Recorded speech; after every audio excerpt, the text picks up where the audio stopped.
Welcome. In today's video, we're going to walk you through a quick and easy guide on how to delete a story on Telegram.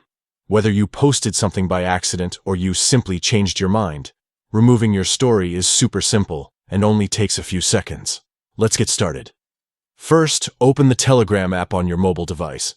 Make sure you're using the latest version of the app so everything looks and works as it should.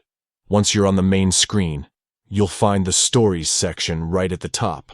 That's where all your and your contacts' stories appear, similar to what you see on other social apps. Next, tap on your story. This will open the story you've shared so that you can view it exactly as others would. If you have multiple stories posted, you can swipe through them to find the one you want to remove. Now look to the top right corner of your screen. You'll see 3 small dots. That's your options menu. Go ahead and tap those 3 dots. A few choices will pop up, but the one you're looking for is delete. Once you tap delete, Telegram will ask you to confirm your choice just to make sure you really do want to remove your story. Confirm the deletion, and within a moment, your story will be gone.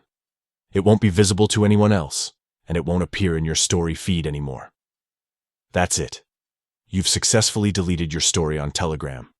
It's fast, easy, and gives you full control over what you share. Whether it's cleaning up your stories or just making a quick change, now you know exactly how to do it. If you found this walkthrough helpful, don't forget to give this video a thumbs up and subscribe for more simple tech tips just like this one. Thanks for watching.